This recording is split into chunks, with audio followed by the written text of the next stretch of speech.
चंद्र के डिभी चाराण कर, सिज खूब तू लालाण कर। चंद्र के डिभी चांद्राण कर, सिज खूब तू लालाण कर।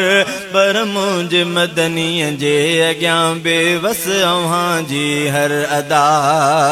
भल सूंह सव सिंगार कर, रंगीन दुनिया हार कर। भल सूंह सव सिंगार कर, रंगीन दुनिया हार कर। पर मुंज साईं जी वफा आला उत्तम वा बाखुदा। चंद्र के डिभी चांद्राण कर, चांद्राण चंद्र जी बेवफा। लालाण सिज जी बेबका। घंटन जी कहीं जी सूंह आ, मिनटन जी कहीं जी सूंह आ। हर सूंह के हित मात आ, महबूब सोहणो छात आ। हर सूंह के हित मात आ, महबूब सोहणो छात आ। हथ जे इशारे सां थियो खुद चंद्र साईं ते फिदा। चंद्र के डिभी चांद्राण कर, सिज खूब तू लालाण कर। पर मुंज मदनीअ जे अॻियां बेवस अव्हां जी हर अदा। भल सूंह सव सिंगार कर, रंगीन दुनिया हार कर। पर मुंज साईं जी वफा आला उत्तम वा बाखुदा। चंद्र के डिभी चांद्राण कर, गुल खूबसूरत तू बिया। खुशबू में वासिल बिया। गुल खूबसूरत तू बिया, खुशबू में वासिल खूबुआ। झट पल जो तो में चाहुआ, बाकी न तो में साहुआ। हे दे हबीबन जो पघर, वरी तै में खुशबू जो असर।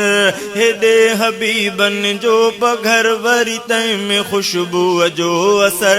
अल्लाह जाने थो मिठा बिल्कुल अलग ऐं आजुदा।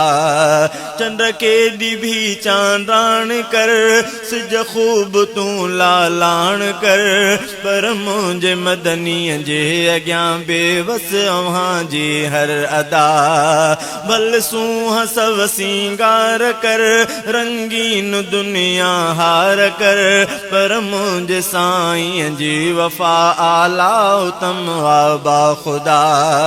चंद्र के डिभी चांद्राण कर, हूरा हज़ारे थियूं कठियूं, मोहब्बत जूं वायूं क्यों मिठियूं।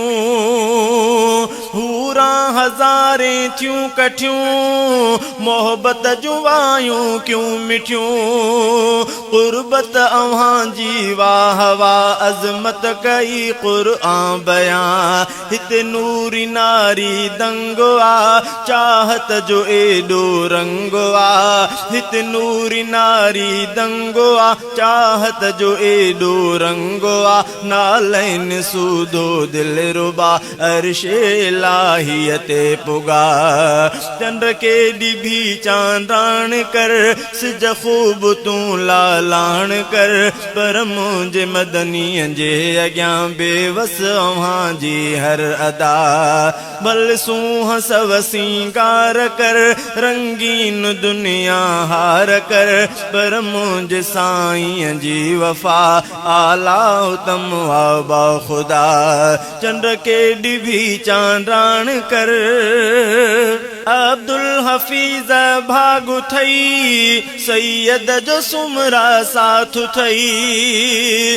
अब्दुल हफीज़ भागु थई, सैयद जो सुमरा साथ थई। जहिले नबी मुश्ताक हा, अक्सा में थिया जो इमाम हा। महबूब जंहिंजो मुस्तफ़ा, लोडो लहर तंहिंखे न का।